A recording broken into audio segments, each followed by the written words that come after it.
여러분, 고대 근동 사람들은요, 뱀을 신으로 섬겼습니다. 뱀은 예지 능력이 있다고 생각을 해서, 그래서 뱀을 신으로 생각을 했어요. 근데 그 뱀이 지금 장대에 매달려 있는 거예요. 뱀을 신성하게 여겼다면 절대로 그 뱀을 장대에 매달 수 없었을 거예요. 왜냐하면 이거는 신에 대한 모독적인 행위였기 때문이에요. 근데 어떻게 신을 장대에 매달 수 있었겠어요? 어떻게 뱀의 목을 장대에 꽂아 놓을 수 있냐는 거예요. 그래서 뱀이 장대에 저렇게 매달려 있다는 것은 곧 뱀이 죽었다는 것을 의미하는 거예요. 결국 뱀을 바라보라는 것은 구원의 능력이 그 뱀에 있다는 게 아니에요. 그 구원의 능력이 있는 그 뱀이 아니라 하나님이 죽이신 그 뱀을 바라보라는 거예요. 너희들이 그렇게 신으로 섬겼던, 너희들이 그렇게 신으로 알고 있는 그 뱀은 너희를 저주와 죽음으로 몰아넣을 뿐이지 너희를 결코 살릴 수 없다. 너희를 살리는 것은 그 뱀이 아니라 오히려 그 뱀을 죽이신 하나님이시다라는 거예요. 그래서 그들이 그냥 노뱀이 아니라 장대에 달린 노뱀을 쳐다보게 될 때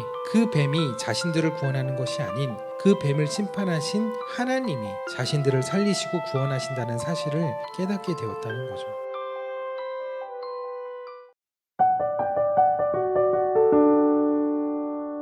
지난주에 이어서 올해 2025년이 뱀의 해, 그 중에서도 청사의 해, 푸른 뱀의 해를 맞이해서 뱀과 관련된 말씀을 우리가 함께 살펴보고 그것을 우리의 신앙에 적용해보는 그런 한 해가 되기를 바라는 뜻에서 뱀에 관한 말씀을 나눈다고 말씀드렸습니다. 그래서 지난주에는 그 뱀의 특성이 그 혀 끝이 갈라지고 그 갈라지는 것이 혀가 두 개인 동물로 그렇게 유대인들은 생각해서 지혜로운 그 동물이 바로 뱀이다라고 했습니다. 그래서 우리도 사람을 죽이는 독사의 혀가 아니라 사람을 살리는 데 쓰이는 지혜로운 말이 나오도록 입에 파수꾼을 세우는 한 해가 되자고 말씀을 드렸습니다. 그래서 오늘은 뱀에 대한 두 번째 이야기로 민수기에 나온 이 노뱀 사건에 관한 말씀을 여러분들과 나누려고 합니다. 출애굽한 이스라엘 백성들은 40여 년을 광야에서 지냈습니다. 근데 그 광야에는 참 여러 가지 위험한 동물들이 많이 있었는데 그 중에서도 뱀과 전갈이 참 많고 그것들이 항상 좀 주의가 요하는 그런 동물들이었어요. 그 중에서도 무서운 게 그 광야를 돌아다니는 불뱀이었습니다. 성경에 나오는 그 불뱀은 지난주에 말씀드렸던 그 살모사 혹은 살무사의 종류일 가능성이 있는데 그래서 그 불뱀을 모래 살무사나 팔레스타인 살무사일 것이라고 추정을 합니다. 근데 이 뱀들의 그 치사율이 적게는 5에서 많게는 30%까지도 됩니다. 사실 치사율이 5% 이상만 돼도 굉장히 위험한 상황이고 위험한 동물이거든요. 근데 30%면 뱀에 물린 사람이 3명 중에 1명이 죽는 거니까 굉장히 치사율이 높은 겁니다. 게다가 뭐 광야에서 지내는 이스라엘 백성들에게 뭐 어떤 의학적인 조치를 취할 수 있었겠어요? 그러니까 이스라엘 사람들에게는 이 불뱀이 굉장히 공포스러운 동물이었을 겁니다. 그래서 오늘 민수기의 말씀에도 보니까 정확한 숫자는 나오지 않지만 이스라엘 백성들 중에 불뱀에 물려 죽은 사람들이 많았다고 했습니다. 근데 그렇게 많은 사람들이 불뱀에 물려 죽게 된 이 사건은 어떤 사고나 재해가 아니었어요. 그 불뱀들은 하나님께서 보내신 것이었고 그 불뱀들이 백성들을 물어 죽게 하신 것도 하나님이셨습니다. 하나님은 왜 그렇게 뱀을 보내서 이스라엘 백성들이 죽게 하셨던 것일까요? 다른 방법으로 그렇게 이스라엘 백성들을 징계하거나 심판하셨을 수도 있는데 왜 뱀을 통해서 그렇게 하셨던 걸까요? 우선은 그런 하나님의 징계를 받게 된 것은 이스라엘 백성들의 불평과 불만 때문이었습니다. 오늘 말씀 4절에 보니까 백성이 호르산에서 출발하여 홍해 길을 따라 에돔 땅을 우회하려 하였다가 길로 말미암아 백성의 마음이 상했다고 했습니다. 지금 이스라엘 백성들은 가나안 땅을 향해 가는 길이었습니다. 그래서 하나님이 인도하심을 따라 그들은 최종 목적지인 가나안 땅에 들어가야 하는데 그 가나안 땅을 들어가는 경로가 요단강 동편, 요단강을 건너서 가는 그 루트였다는 거죠. 근데 지도에서 보시는 것처럼 파란 길로 해서 에돔을 가로질러서 가면 빨리 도착할 수 있는 길이었습니다. 이 길은 왕의 대로라고 해서 길이 잘 닦여져 있고 지금도 그 요르단에 가면은 고속도로로 이 길이 나 있습니다. 근데 에돔 왕이 이 길을 열어주지 않았던 것이죠. 그것은 에돔 왕이 완악해서라기보다는 그 수백만의 민족을 끌고 이스라엘이라는 그 나라가, 그 민족이 자신의 나라의 중심부를 지나가겠다고 하는데 어느 나라 왕이 그렇게 맘 편히 열어주면서 지나가라고 그렇게 했겠어요? 당시 이스라엘 민족은 숫자만으로도 굉장히 위협이 되는 존재였는데 그러다 보니 그 영토의 국왕으로서 그 많은 민족들을 지나가게 하는 것은 굉장히 큰 위험 요소였던 거죠. 그러니까 열어주지 않는 게 당연한 일이었어요. 결국 이스라엘은 그 단축 경로로 가지 못하고 우회하는 도로로 이렇게 에돔을 삥 둘러서 가야만 했는데 저렇게 빨간 동그라미로 되어 있는 게 에돔 지역인데 거기를 이렇게 삥 돌아서 우회해서 가야 했던 것이죠. 근데 그렇게 가면 거리만 멀어지는 것이 아니라 길도 안 좋아지는 거예요. 아무래도 돌아가는 길이 사람들이 자주 다니는 길이 아니다 보니까 훨씬 더 험하고 불편한 길이었을 거라는 거예요.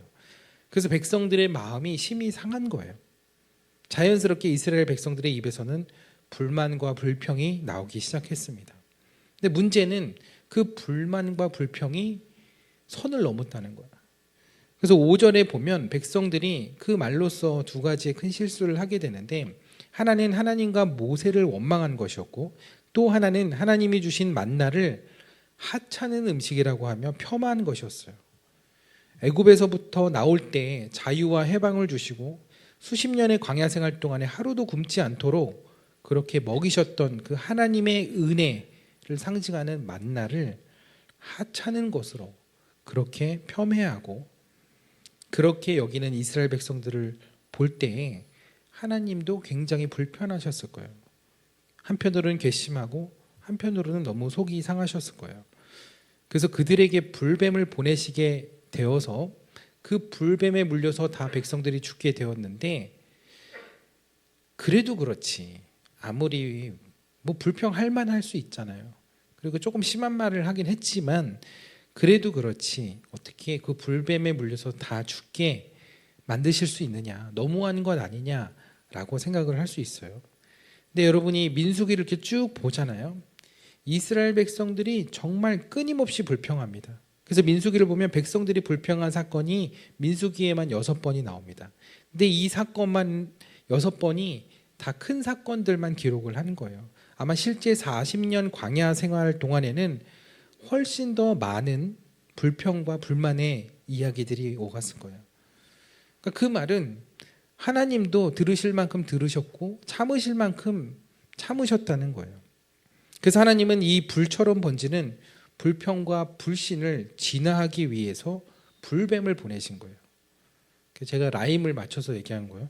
불평과 불신을 진화하려고 불뱀을 보내신 거예요.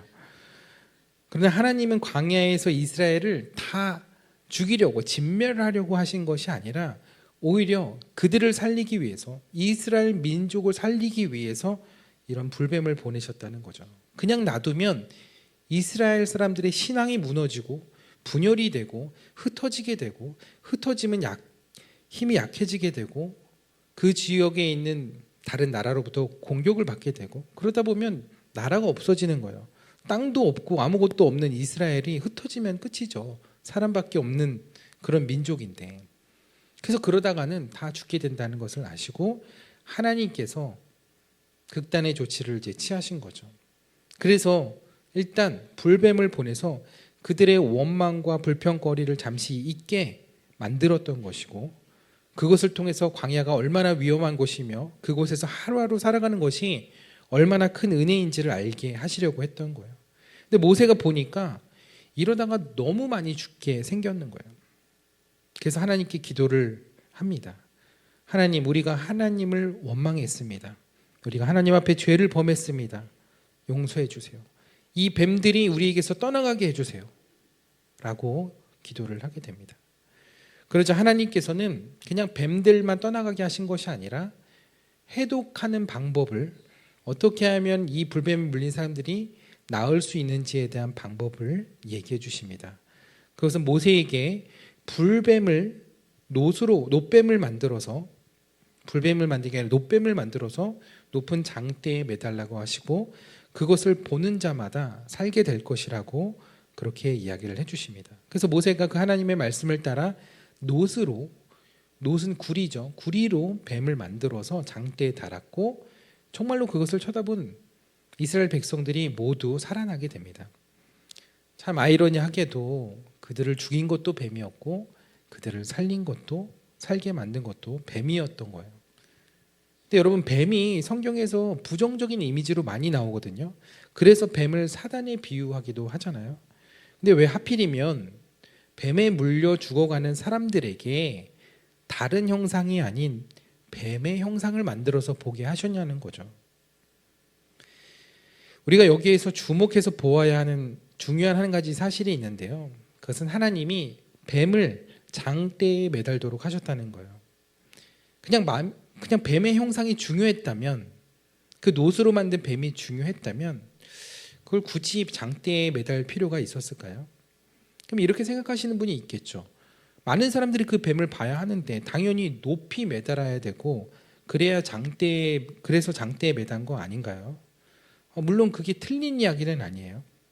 근데 여러분 수많은 사람들이 그 뱀을 보려면 여러분 이스라엘 민족이 최소 200만 명이 넘는 민족인데 정말 그 많은 민족이 몰려있는 곳에서 장대를 아무리 높이 들린다 하더라도 그 장대에 뭐가 달렸는지 그게 무엇인지 알아보는 건 쉬운 일이 아니어요.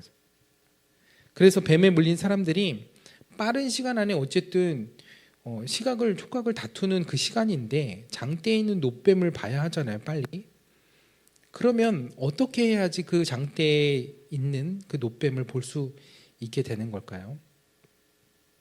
저는 그것은 어느 한 곳에 그 장대를 설치하고 그것을 보러 오게 하는 것이 가장 효율적인 방법이라고 생각을 해요. 여러분 아이가 밖에서 부모님 잃어버리면 어떻게 하는 게 부모님을 가장 빨리 만나는 방법이에요? 네, 가만히 있어야 돼요. 저렇게 돌아다니면 안 돼요. 아무 차나 타려고 저렇게 길가에서 엄지손가락 들고 태워달라고 그러면 안 돼요. 절대 못 만나죠. 마찬가지로 장대에 매단 노뱀을 여기 이 사람 보여주고 저 사람 보여주려고 그 들고 돌아다닌다고 생각해 보세요. 그러면 그 많은 민족들이 막 완전히 혼란이 약이 될 거예요. 그 노뱀을 보려고. 그 노뱀이 어딨냐며 찾으러 다닐 거예요. 그 노뱀을 그 불뱀에 한 번에 물렸겠어요? 이 사람 물렸다 저 사람 물렸다가 그러면은 막 계속 그 노뱀을 찾으러 다니면서 아비규환이 될 거야. 그래서 뱀에 물린 사람들이 그 뱀에 물렸을 때 장대에 달린 노뱀을 빨리 만나는 방법은 누구나 알 수 있는 익숙한 곳에 그 노뱀이 위치해야 된다는 거예요. 고정되어 있어야 한다는 거죠. 여러분 이 그림을 보시면 이것은 이스라엘 백성들이 광야에서 진을 칠 때의 모습입니다. 그래서 12지파가 동서남북으로 3개씩 진을 치고요. 정가운데 저 십자가가 있는데 정가운데는 성막이 있습니다. 그리고 그 주위를 보면 작은 진들이 이렇게 3개가 보이죠. 저게 레위 지파의 자손들 그리고 성막 일을 하는 레위 지파의 사람들이 진을 치는 곳입니다. 그리고 잘 보이지 않지만 십자가 아래쪽에 작은 그렇게 그 장막들이 보이는데 그 장막이 모세의 장막인 것입니다. 그래서 이렇게 레위 지파 모세의 장막을 둘러서 12지파들이 이렇게 위치를 하고 있는 거예요. 이렇게 해야지 여기 있는 사람들이 제사를 드리거나 혹은 특별한 일이 있어서 대표들이 소집이 될 때도 가장 최단 거리로 어느 지파에서든 올 수 있게 되는 거예요. 그래서 성막에서부터 가장 먼 지파까지의 거리를 계산해 보면 2km에서 한 3km 정도 됩니다. 그러니까 이제 걸어서 가도 1시간 이내에 갈 수 있는 그 정도의 거리라는 거죠. 그래서 뱀에 물려가지고 거기까지 오더라도 힘들면 닭타나 낙이 타고 오면 되는 거예요. 그리고 걸을만 하면 걸어서 와도 되는 거고. 그러면 어디에 노뱀을 설치해야 그 많은 사람들이 가장 쉽고 빠르게 찾아올 수 있냐는 거죠. 저는 너무 좀 약간 T여가지고 이성적이요. MBTI의 T여가지고 이런 게 궁금한 거예요. 그래서 노뱀의 위치가 어디 있어야 되냐? 정중앙에 있으면 사람들이 가장 찾아오기 쉽겠죠. 그리고 그 중앙에서도 성막과 모세의 장막 사이에 있는 그 광장에 그쪽에 설치해 두면 아마 잘 볼 수 있을 거라는 생각이 들어요. 그리고 가까이 있는 지파들은 그냥 멀리서도 볼 수 있겠죠. 이곳은 모세의 장막과 성막 그 사이의 그 광장은요, 사실 각 지파의 대표들이 집결하는 곳이에요. 그래서 그곳이라고 하면 누구나 쉽게 익숙하게 찾아올 수 있는 곳이라는 거죠.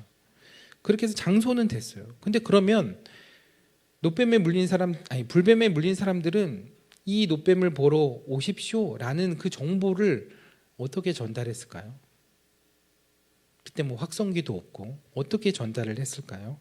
민수기 10장에 보면 하나님은 은나팔 2개를 만들어서 회중을 소집하거나 움직일 때 그 사인을 주도록 하셨어요.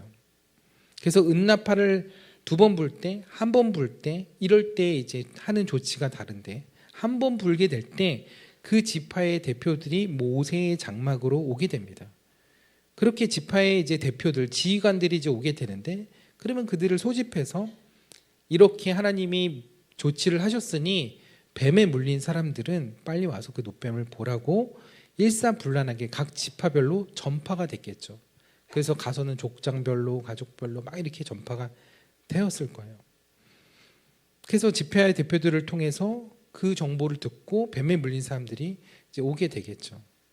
그럼 다시 뱀을 장대에 매단 이야기로 돌아와서 결국 중요한 것은 사람들이 노뱀을 한시라도 빨리 보는 것인데, 그냥 노뱀이 아니라 장대에 매달린 뱀을 보았다는 것에 중요한 포인트가 있습니다. 여러분, 이스라엘 백성들이 그 뱀을 바라보면서 무슨 생각을 했을까요? 아, 저 뱀이 우리를 구원하는구나 하면서 그 뱀에게 살려달라고 빌었을까요? 아마 적어도 그때 그들의 눈에 보인 뱀은 신령하고 영험해 보이는 그런 신비로운 뱀의 모습이 아니었을 거예요. 그냥 있는 구리 갖다가 이렇게 해가지고 뱀의 모양 대충 해가지고 저기다가 이렇게 걸어 놓은 거예요. 그러니까 그냥 아무 힘 없이 장대에 대롱대롱 매달려 있는 그런 뱀이었다는 거죠. 근데 여러분, 고대 근동 사람들은요, 뱀을 신으로 섬겼습니다. 뱀은 예지 능력이 있다고 생각을 해서, 그래서 뱀을 신으로 생각을 했어요. 근데 그 뱀이 지금 장대에 매달려 있는 거예요. 뱀을 신성하게 여겼다면 절대로 그 뱀을 장대에 매달 수 없었을 거예요. 왜냐하면 이거는 신에 대한 모독적인 행위였기 때문이에요. 근데 어떻게 신을 장대에 매달 수 있었겠어요? 어떻게 뱀의 목을 장대에 꽂아 놓을 수 있냐는 거예요. 그래서 뱀이 장대에 저렇게 매달려 있다는 것은 곧 뱀이 죽었다는 것을 의미하는 거예요. 여러분, 사극에도 보면 영모와 같은 큰 죄를 지은 사람들은 본보기로 사람들이 제일 많이 다니는 그 성문 앞에다가 그렇게 목을 쳐서 매달아 놓죠. 뱀을 장대에 달았다는 것도 마치 그런 모양새인 거예요. 뱀이 처형됐다는 거예요. 뱀이 죽었다는 거예요.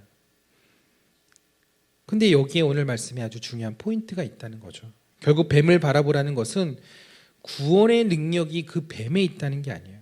그 구원의 능력이 있는 그 뱀이 아니라 하나님이 죽이신 그 뱀을 바라보라는 거예요. 너희들이 그렇게 신으로 섬겼던, 너희들이 그렇게 신으로 알고 있는 그 뱀은 너희를 저주와 죽음으로 몰아넣을 뿐이지 너희를 결코 살릴 수 없다. 너희를 살리는 것은 그 뱀이 아니라 오히려 그 뱀을 죽이신 하나님이시다라는 거예요. 그래서 그들이 그냥 노뱀이 아니라 장대에 달린 노뱀을 쳐다보게 될 때 그 뱀이 자신들을 구원하는 것이 아닌 그 뱀을 심판하신 하나님이 자신들을 살리시고 구원하신다는 사실을 깨닫게 되었다는 거죠. 그렇다면 왜 이 시점에 그러한 영적인 깨달음을 주셨냐는 거죠. 그것은 그들이 하나님 앞에 어떤 말로 불평했는지를 보면 알 수 있어요. 21장 5절에 보면 왜 애굽에서 우리를 인도해 내었냐고 그렇게 불평을 합니다. 그것은 여전히 그들에게 애굽을 그리워하고 애굽을 동경하는 옛 체질과 옛 사람, 옛 자아가 남아있다는 거예요. 그래서 그 옛 애굽의 가치관을 다시 한번 하나님께서는 무너뜨리시고 인생의 진정한 주인을 여호와 하나님으로 재구축하게 하신 그런 사건이었다는 거예요. 그들의 마음에 두 마음이 아닌 오직 하나님만 믿고 하나님만 섬길 수 있고 하나님만 신으로 인정할 수 있게 하신 그런 사건이었다는 거예요. 출애굽기 7장에 보면요, 모세가 하나님의 부르심을 받죠. 그리고 아론과 함께 애굽의 바로에게 찾아가게 됩니다. 그리고 바로 앞에서 자신들이 야훼 하나님이 보낸 사람들이라는 것을 증명하기 위해 이적을 하나 보여주는데, 그것은 아론의 지팡이가 뱀으로 변하게 하는 그런 기적이었습니다. 근데 그것을 보고 애굽의 요술사들도 똑같이 따라하는 거예요. 똑같이 지팡이를 뱀으로 만든 거예요. 그런데 아론의 지팡이가 그들의 지팡이를 삼켰다고 했어요. 왜 여기서 그 뱀을 통한 이적을 바로 앞에서 보여주는 것이었을까요? 여러분, 바로가 뱀의 형상을 한 왕관을 쓴 모습을 보신 적 있으시죠?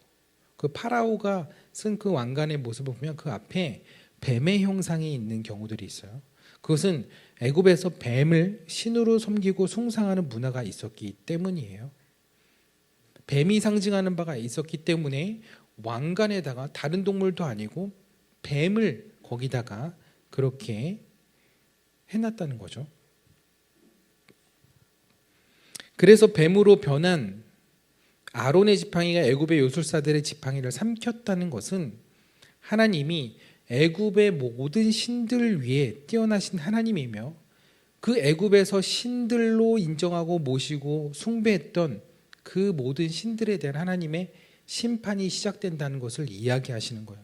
그래서 그 이후에 모세의 경고를 통해 나타나는 10가지의 재앙들이 모두 애굽에서 숭배하던 신들에 대한 심판이었던 것입니다. 그것을 통해 그들이 믿는 애굽의 신들은 참신이 아니며 오직 하나님만이 참신이고 유일하신 여호와 하나님이시라는 것을 보여주신 사건, 그게 10가지 재앙의 사건이었다는 거예요. 그래서 출애굽한 이스라엘 백성들에게 모노다이즘, 유일신 사상, 야훼 사상이라는 것이 바로 그때부터 시작이 된 거예요. 그래서 애굽의 신들을 다 버리고 광야에서, 시내산에서 유일하신 그 하나님을 만나고 그 하나님과 언약을 맺는 것, 그 언약 백성이 되는 것, 그게 바로 출애굽 사건에서의 아주 중요한 내용이라는 거죠. 그래서 10계명 제1계명이 뭐예요? 너는 나 외에 다른 신들을 내게 두지 말라는 것이죠. 하나님과 이스라엘 백성의 가장 중요한 첫 번째 계명이 바로 다른 신을 두면 안 되고 오직 나만 신으로 인정하고 나만 하나님으로 섬기라는 거죠. 그런데 광야에서 살아가는 이스라엘 백성들의 마음에는요, 오래도록 살아왔던 그 애굽에 대한 미련이 남아 있었던 거예요. 그래서 위기와 어려움이 찾아올 때마다 그들에게 풍요를 가져다 준다고 믿었던 그 애굽의 신들이 떠올랐을 거예요. 그래서 하나님에 대한 불신이 커질 때마다 애굽으로 돌아가고 싶은 마음이 생기고 애굽에서 알게 모르게 섬긴 신들의 문화와 신앙이 그들의 마음 가운데 불쑥불쑥 나오게 되었다는 거죠. 그래서 하나님은 이 놋뱀 사건을 통해 하나님이 누구이신지를 분명하게 보여주신 거예요. 그들이 그렇게 신성시했던 뱀은 그들을 물어 죽이는 존재일 뿐이지 살리는 존재가 아니라는 거예요. 그래서 장대에 뱀을 매달아 그들이 그렇게 동경했던 신에 대한 처단식을 하신 거예요. 그래서 이스라엘 백성들이 고개를 들어 쳐다봐야 하는 것은 사실 놋뱀이 아니라, 놋뱀이 맞긴 하죠. 그러나 정말로 이스라엘 백성들이 봐야 했던 것은 그 놋뱀을 장대에 매다신 하나님의 능력을 보아야 한다는 거예요. 그 놋뱀을 매다신 하나님이 누구신지를 알아야 한다는 거예요. 그래서 이 사건을 통해 하나님만이 그들이 섬겨야 할 분임을 알게 하신 사건이라는 거예요. 그게 그들을 살리는 거예요. 놋뱀이 살리는 게 아니라 놋뱀을 죽이신 하나님의 능력을 보게 될 때, 그 하나님의 구원의 능력을 보게 될 때 그들이 치유되고 살게 된다는 것이죠. 제가 20여 년 전에 제주도로 전도 여행을 간 적이 있습니다. 그때 서귀포로 전도를 이제 하면서 우연히 그 감리교회를 하나 발견하게 됐어요. 그 서귀포 감리교회라고. 그래서 반가운 마음에 그 담임 목사님을 찾아가 배웠고, 제가 제주도에 그 미신들도 많고 무속신앙도 많아서 지금도 많죠. 지금도 복음화율이 굉장히 낮은 곳 중에 하나인데, 근데 그런 이야기들을 하다가 제가 무속에 대한 것들에 대해서 막 궁금해하니까 그 목사님이 한 그 교인분을 소개를 시켜주신 거예요. 그날이 마침 토요일이어가지고 청소하시고 막 한참 막 이렇게 커튼을 떼서 막 이렇게 세탁하신다고 성도님들이 여럿 와 계시더라고요. 근데 그때 소개해주신 그분이 알고 보니까 그분이 얼마 전까지 무당으로 살았던 분이더라고요. 근데 지금은 이제 교회를 얼마 전부터 다니기 시작했다는 거예요. 그래서 그분 얘기를 다 듣지는 않았지만 저는 그냥 제 직감적으로 혹시 자녀가 있으시냐고 제가 먼저 물어봤어요. 그리고 그 자녀에게 혹시 문제가 없었냐고 또 물어봤어요. 제가 그런 경우들을 너무 많이 봤거든요. 무속인들은 자기 혼자만 무속의 일, 무당 일을 하다가 그냥 끝나는 게 아니죠. 자녀들에게 대물림, 가족들에게 대물림, 그렇게 되는 경우들이 많고, 그렇지 않더라도 굉장히 영적으로 자녀들이, 가족들이 시달리는 경우들을 많이 봤어요. 그래서 저는 그 사실을 알고 그런 질문을 했던 거예요. 그랬더니 이 성도님이 어떻게 알았냐고. 아들이 한 명 있는데 그 아들이 지금 귀신에 들려서 환청과 환영에 시달리고 있다고 그렇게 얘기를 하는 거예요. 그래서 굿도 해보고 절도 가보고 또 성당에도 가보고 갈 수 있는 데는 뭐 병원도 가보고 다 가본 거예요. 근데 소용이 없어서 결국 이제 마지막으로 이제 교회에 왔다는 거예요. 그래서 제가 교회 다닌다고 그 문제가 해결되지 않습니다. 라고 제가 신학생인 주제에 그렇게 이야기를 했어요. 그래서 제가 약속을 잡고 제가 그 집에 가서 아들을 한번 만날 수 있겠냐고 그렇게 했더니 허락을 해주셨어요. 그래서 그 집을 찾아가서 아들을 만났는데 이제 고등학교 갓 졸업한 20대 초반의 아주 젊은 친구였어요. 그래서 지금 뭐 어떤 환상이 보이냐고 이렇게 물었더니 절에 나갈 때는 부처님이 보이고 성당에 나갈 때는 성모 마리아가 보이고 이제 종교별로 다 많은 신들이 다 자기에게 보여지고 나타난다는 거예요. 아직 예수님은 출현을 안 하셨어요. 예수님은 아직 교회 다닌 지 얼마 안 돼서 그런지 예수님은 아직 안 나타나셨다고 하더라고요. 근데 중요한 건 하나가 더 보이는데 그게 뭐냐면 큰 구렁이가, 큰 뱀이 자기 몸으로 들어왔다가 나갔다 이렇게 한다는 거예요. 수시로 그렇게 들어왔다 나갔다. 지금도 구렁이가 들어왔다 나갔다 그렇게 얘기를 하는 거예요. 그래서 제가 그 성도님과 그 교인분과 아들 앞에 두고 복음을 쭉 전했어요. 원래 인간은 하나님과 함께 살아야 행복한 존재인데 하나님을 떠나면서부터 우리 인생의 불행이 시작되었다. 하나님을 떠나면서부터 우리는 하나님을 섬기지 않고 우상을 섬기고 귀신을 섬기게 되면서 그것에 사로잡혀 살아가게 되었다. 근데 그런 운명과 저주 속에 살아갈 수밖에 없는 것이 바로 하나님 떠난 인생이다. 근데 그러한 것에서 자유롭고 싶어도 자유로울 수가 없다. 귀신이 찾아와서 신내림 받으라고 그러는데 그걸 거부할 수가 없다. 그게 운명이다.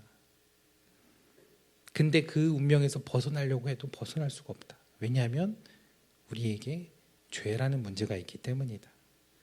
그 죄의 문제를 우리 스스로 해결할 수 없기에 그것을 아시고 하나님이 인간의 몸을 입고 이 땅에 오셨는데 그분이 바로 예수 그리스도다. 그 예수님이 십자가의 죽으심으로 인해서 우리 죄의 문제가 완전히 해결되고 하나님과 다시 함께 할 수 있는 길이 열리게 되었다. 우리 인생의 문제가 하나님을 떠나면서부터 시작되었는데 그 예수님의 십자가의 은혜로 하나님을 만나는 길이 다시 열리게 되었고 다시금 하나님과 함께 할 수 있는 은혜와 행복을 누릴 수 있게 되었다. 그래서 그것이 우리에게 기쁜 소식이고 그것이 복음이 되는 것이고 성경은 그 소식을 전하기 위해 기록된 책이다. 그렇게 복음을 전하고 그 성도님과 그 아들에게 그렇게 이야기를 했습니다. 제가 오늘 성도님을 찾아와서 만나고 아드님을 만난 것, 이 집에 온 거 우연이 아닙니다. 하나님께서 이 집을 찾아오셨고 저를 통해서 이 집에 복음이 들려지게 하신 겁니다. 그러니 지금 아들을 속이고 있는 그 사단, 그 마귀로부터 그리고 환영과 환청으로부터 자유함을 얻으려면, 무속의 일을 통해서 귀신으로부터 대물림을 받고 싶지 않으면 지금 예수님을 마음에 영접하고 하나님을 만나셔야 합니다. 그래서 같이 영접 기도를 하자고 했는데 그 아들에게 영접 기도를 같이 하자고 했더니 한다고 그랬을까요? 안 한다고 했을까요? 한다고 했을까요? 안 한다고 했을까요? 안 한다고 했을까요? 한다고 했을까요? 한다고 했는데 막 기도를 시작하려고 했더니 자기가 못하겠다는 거예요. 왜 그러냐고 했더니 귀에서 그 기도 절대 하면 안 된다고 귀에서 그런 한청이 들렸다는 거예요. 그래서 제가 그 말에 속지 말고 더 이상 그 귀신의 소리를 듣고 싶지 않으면 지금 나를 따라서 예수님을 영접하는 기도를 같이 하자고 그랬어요.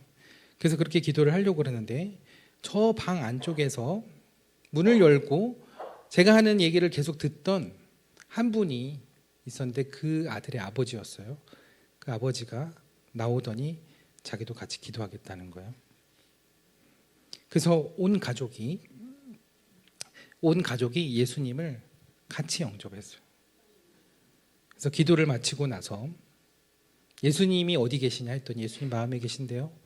예수님이 그 마음에 계신 그 아들에게 지금도 무슨 소리가 들리냐고 물었더니 그 기도를 마칠 때 그런 소리가 들렸대요.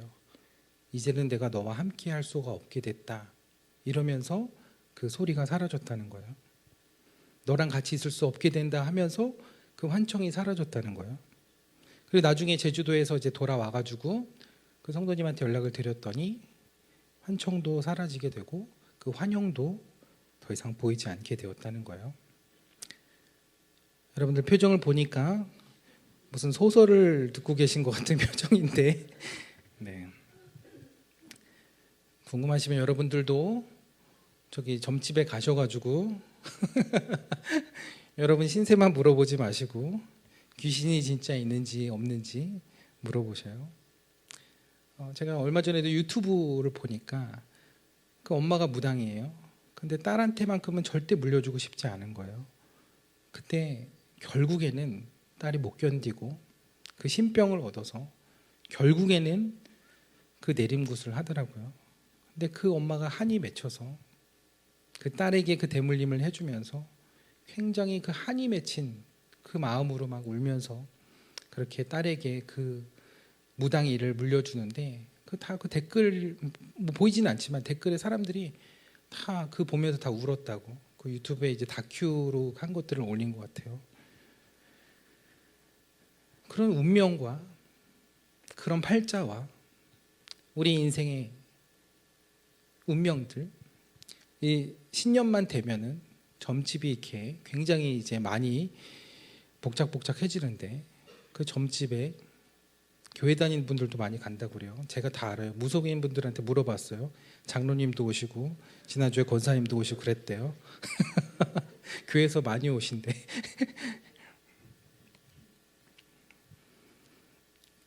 그러나 그 사단과 마귀가 우리의 미래를, 우리의 운명을 정할 수 없는 거예요. 그 아들이 수많은 종교와 관련된 형상들을 환상으로 보았지만 그 어떤 것도 그 아들을 자유로 하지 못하게 했습니다. 그러나 모든 이름 위에 뛰어나신 그 예수님의 권세와 능력이 그 아들을 치유하신 줄 믿습니다. 십자가에 달리신 예수님의 보혈로 그 아들의 안에 있던 그 뱀의 형상과 사단의 형상이 떠나가고 나음을 얻게 된 줄 믿습니다. 참 흥미로운 것은요, 장대에 달린 그 놋뱀을 심판하신 하나님이 나중에는 당신이 그 장대에 매달리신다는 거예요. 사실은 그 장대는 뱀과 함께 우리가 매달려야 하는 자리였어요.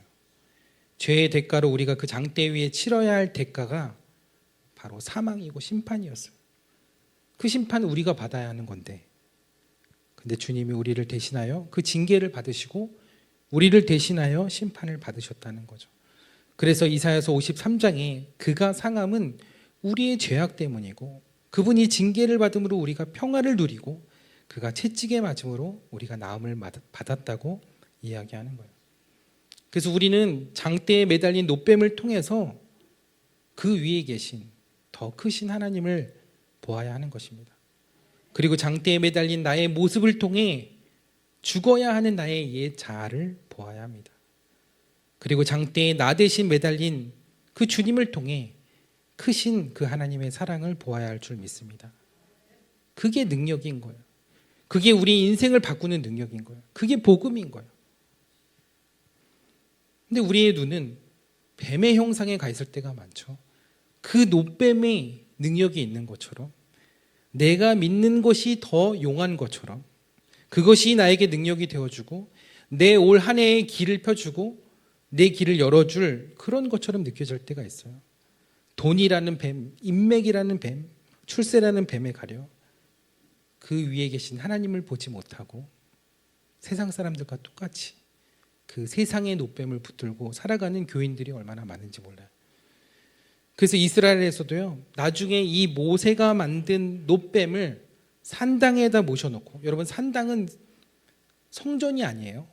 이건 하나님이 싫어하는 다른 신들을 섬기는 곳이 산당이에요. 산당에다 노뱀을 모셔다 놓고 숭배하게 됩니다. 근데 히스기야 왕이 종교개혁을 하면서 그렇게 우상으로 변질된 노뱀을 산산이 부숴버립니다. 그리고 그것을 누후수단이라고 불러요. 그 누후수단의 뜻이 뭐냐? 노덩어리, 구리덩어리란 뜻이에요. 그러니까 그 노뱀은 뱀이 아니라 그냥 구리덩어리, 노덩어리에 불과하다는 거예요. 그게 히스기야의 고백인 거예요. 하나님은, 신은 하나님뿐이지 그 노뱀은 신이 아니다라는 거예요. 그냥 노덩어리, 구리덩어리에 불과하다는 거예요. 근데 그 뱀의 형상에다가 빌고 절하고, 그것이 얼마나 한심한 일이에요. 마찬가지로 우리 인생을 붙드시고 우리 인생을 끝까지 지키실 분, 그분은 그 장대 위에 계신 하나님이신 줄 믿습니다. 그래서 우리가 기억해야 하는 것은 하나님이 아닌 다른 어떤 것을 의지하고 붙드는 순간 그게 다 우상이 된다는 거예요. 그 우상을 붙드는 순간 우리는 다 죽게 돼 있는 거예요. 그래서 우리는 노뱀이 아니라 그 노뱀을 장대에다 매다신 하나님의 구원의 능력을 붙들어야 하는 줄 믿습니다. 그러므로 여러분의 삶을 위협하는 것들 앞에서 두려워하지 마세요. 그 뱀 때문에, 그 불뱀 때문에 죽을 것 같지만 절대 죽지 않습니다. 경제로 인해 여러분의 삶이 흔들릴지라도 그 노뱀 앞에서 소원을 빌지 마세요. 건강으로 여러분들의 삶이 고단할지라도 그 노뱀을 붙들지 마세요. 관계의 문제로 여러분들의 삶이 아프고 힘들지라도 그 노뱀 앞에서 머리를 숙이지 마시라는 거예요. 대신 그 노뱀 위에 계신 하나님을 보시게 되기를 축복합니다. 그 노뱀 위에 달리신 그 예수님, 그 뱀의 머리를 밟고 계신 예수님을 붙들게 되기를 축복합니다. 오직 그 예수님만이 여러분들을 치유하고 회복하고 살리는 능력이 되심을 믿으시기 바랍니다. 그러므로 여러분들의 믿음과 소망이 오직 주님께로만, 어떤 상황 속에서도 주님께로만 향하게 되기를 축복합니다. 그래서 우리 마음에 있는 불평과 불만을 걷어내고 그 마음에 주님을 향한 신뢰를 온전히 채워가는 그런 올 한 해가 되시기를 주님의 이름으로 축복합니다. 그래서 주님의 능력에 더욱 붙들린 바 되어 승리하는 한 해, 뱀의 해인데 뱀띠이신 분 있으시죠? 뱀의 기운을 받는 것이 아니라 뱀의 머리를 상하게 하신 예수님의 능력으로 승리하는 한 해가 되시기를 주님의 이름으로 축원합니다. 구원하심이 높은 보좌에 앉으신 우리 하나님과 어린 양 되신 예수 그리스도께 있음을 우리가 믿고 고백합니다. 하나님, 우리가 주님의 그 십자가를 붙들 때 모든 어둠의 권세와 사단의 권세가 예수 그리스도의 이름으로 묶임받고 떠나갈 줄 믿습니다. 우리의 가정에, 우리의 일터에, 우리의 삶에, 우리의 자녀들의 삶 가운데 주님이 임재하여 주시고 그곳에 주님의 나라가 선포될 때, 주님이 십자가가 높이 들릴 때 그 모든 어둠의 권세와 운명과 저주와 사주와 팔자가 떠나가며 하나님의 계획만이 우리의 인생 가운데 오롯이 드러나는 우리의 삶이 될 수 있도록 주님 인도하여 주옵소서. 우리의 입술로 여전히 불평과 불만 가운데, 여전히 옛 자아와 옛 체질과 옛 가치관 가운데 있는 우리들을 정결케 하여 주시고 주님의 능력으로 우리를 씻어주시고 다시금 주님의 순결한 백성으로 주님만을 바라보며 주님만을 주인으로 모시며 주님만을 여호와 하나님으로 고백하며 그 믿음의 발걸음을 걸어갈 수 있는 우리의 삶이 될 수 있도록 주님 함께하여 주옵소서.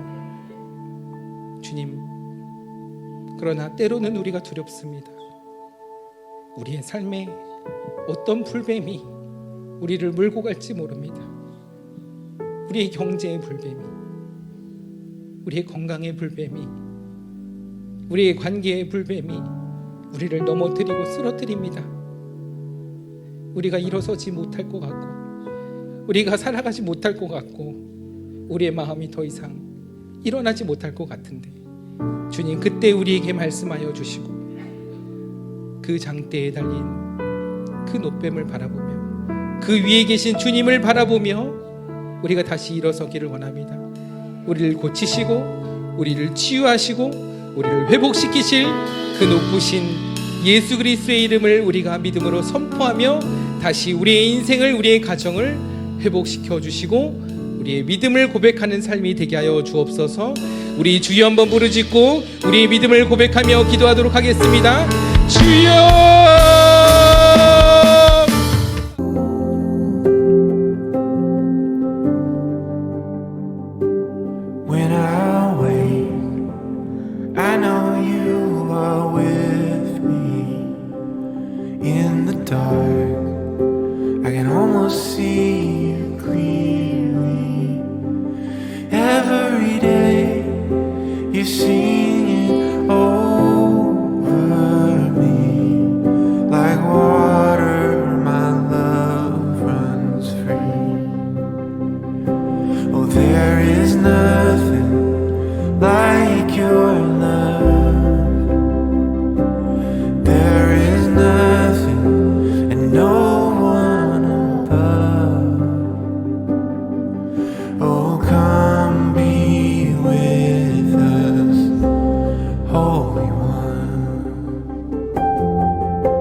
holy